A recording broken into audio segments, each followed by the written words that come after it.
welcome to this up till so far fantastic evening. I'm happy to be here. Not only is art has the potential to save the world, it will save the world. I'm sure about that. Because it's one of the most effective ways that we know to tell a story. Stories of who we are and stories that make us human. And it seems for me obvious that in times that are even more getting more and more complex, that the ability to tell stories and to convince people by stories is crucial. But before I start, what I would like to say, I'd like to give you a small present. I give you a 2 short fragment of one of the most beautiful opera arias I know, Didos' Lament. Who felt that? Who felt the sorrow of this lady? Who knew what it was? You see, that's the beauty of music. You don't have to know anything about it to feel it. That was Didos' Lament, and she says something pretty, something amazingly beautiful at the end of her life. Remember me, but forget my fate. If you can say that at the end of your life, you have done a great life, I think. But troubling times, the world at a crossroads. I think we face a lot of trends. We face digitalization, aging societies, and so on and so on. There's no need for me to elaborate on that. Relevant for my own story, I think, I would say are 2 things. Yeah, first of all, I am excited about technology, although I like music that has been written 350 years ago. I am a technology enthusiast, because technology makes us even more human, even more intelligent, more free. But at the same time, it has the potential or the capacity to cut us off from life as we know it, and worse, from the people we live our lives with. So we go in search for meaning, for connection, for creativity, for intimacy. And technology on its own can never provide that. Economic growth, on the other hand, is also a potential source that says I can solve this problem of meaning and connection. But yeah, it's still not the tool we need to reap that. Thirdly, politics say they claim the ambition, but very rarely they live up to it. And lastly, I think religion asks those same questions, but it is too pushy about providing the answers. So we need to rewrite and redefine our story, and this is where the art come in. Only art has this intrinsic capacity, that combination of reason and emotion, individuality and togetherness, to help us rewrite our story and to redefine the world we live in. The science of music, for instance, gives us a clue on why this is so. As we already, with Allez Chanter, noticed, singing gets you together, and it stimulates a specific part of your brain, and it goes straight to the part that gives you feelings and emotions. That's what it does. That's why we sing to babies rather than say, hey baby, are you tired? Why are you not sleeping? When you sing to a baby, he calms down. But more importantly, it is fundamental for our intellectual insights and social skills. Study after study after study after study in teaching learns that there are 2 things that you can do as a society to dramatically improve the results of young students, even if they are already in between 12 to 18 years old. It is either pure mathematics, so teach people mathematics and they will get better at everything else, or teach them music. And I don't know about you, perhaps in this audience, mathematics is also an option, but I think if you can pick between pure mathematics and singing together, I think you know what you want to pick. So that's music. It impacts you on a whole lot of levels and gives you a powerful life force. And this is what led to the development of opera in the first place. It's a way to add force to words being sung. It adds color to what you think you see. And opera is about what we now call multimedia. It's the whole of us, the total experience of the performance. You are deeply affected, you are spoken to, or even better, you're sung to. And it is what we call in our industry ein Gesamtkunstwerk. The Germans always have this beautiful, difficult word, ein Gesamtkunstwerk.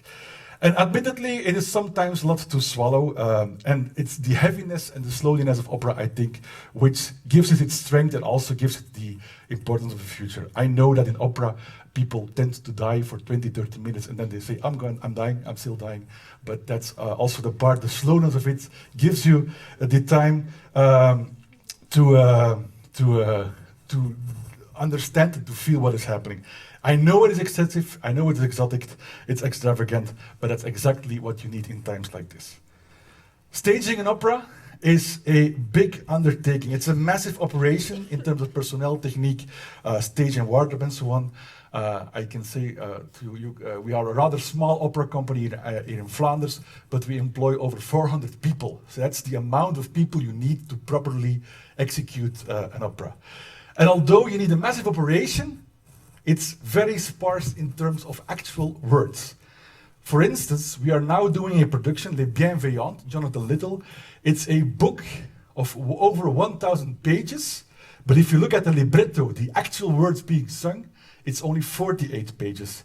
So opera is all of that weight of 1,000 pages of beautiful written words into 48 pages being sung. It's the full weight, it is slow and substantial, it's heavy. And because of all those qualities, it takes a lot of time to actually make an opera, and it is therefore that opera always is about big stories. We can't make an opera about what you saw in the news last night. That amount of time is too short. You need several people working on it, you need the whole orchestra, you need the choir. So the only thing that we could do as an opera is answer universal questions of passion and power, of love and envy, of death and despair. And opera talks this big theme so well precisely because of this fact that we have this massive scale of it.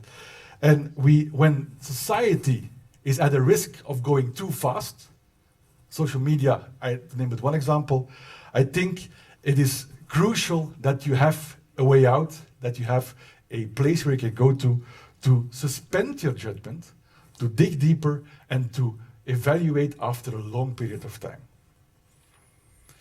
Take, for instance, Don Carlos by Verdi. That's an opera which we will do next year. It is an 1860 operatic take on a play by Friedrich Schiller from 1780. It is set as an opera in 1560, and in the 21st century, we revise it. So already there, if you look at a solution to have perspective in life, to look at it from different angles, in different times, already there we can help you. That's already for perspective. But you can also learn something from it. It is set in the Spanish times, but it has a message for us as in the birth of democracy and the Spanish Inquisition. It is also a play about democracy. It's about modern states and citizenship.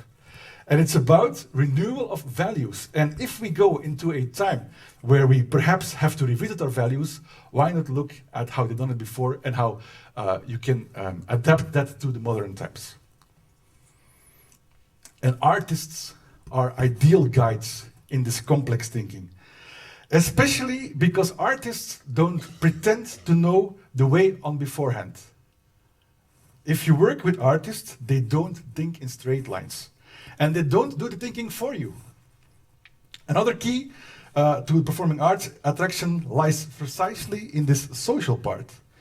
I think it's rather nice that when you say in French, I go to a concert, you don't say I attend, you are assisté. You are there to just go and see it, you are there to be a part of it. It wouldn't even be a performance without you. If the audience is not there, it is not a performance. And I think the beauty of a book is that if you are in a book, you can have the idea that it is written especially for you. If you are seeing a picture or a painting, you can say, yeah, it is an individual experience that you have. But in opera and dance, we do things together. We have interactions.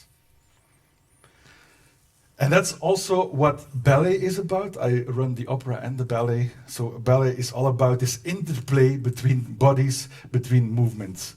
What you saw earlier was a piece by Sidi Labashikawi, by the way, which is all about this dynamic becoming one. So you don't see individual dancers anymore. You see a mass of bodies working together to get the message across. It's affecting and impacting other people. It makes actually a image of us as a creative, connected, social animal by nature. And if it's done well, nobody remains untouched. Because that's the beauty of it. Risk is part of the fun. It can go wrong. A bad night, a difficult audience, or if yourself as an artist are not in the mood, that can hugely affect what is happening on stage. It's never the same again, and it can go wrong. I would like to end with a sentence which goes around in our industry: sex is the poor man's opera. And I would like to say it's the other way around as well.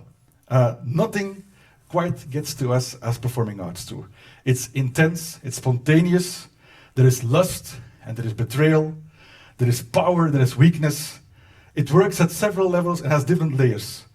It has a special attraction and a special beauty. For instance, what we saw earlier, almost all of you said, I felt it.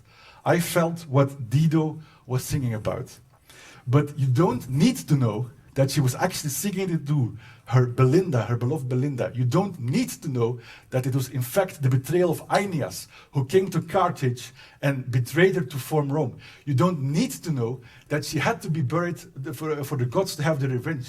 And you don't need to know that it's written by Henry Purcell, an English composer that lived over 400 years ago. It helps if you know that. It makes the experience better, but it is not essential. And art, as it does not force you in one way or another. It's not a quiz. It's the experience that counts, what we call the shiny eyes moment. The shiny eyes moment. It's that flash that you have when you understand. The moment you get a tear in your eye, or you get a sparkle from, hey, I learned something. I had a click with what happened on stage. And it's never the same again. You feel armed and emboldened. You feel more sophisticated, more effective to take on this world. Because of the complexity of the art, you have a need to see more and to have a role or to play in it. I would like to end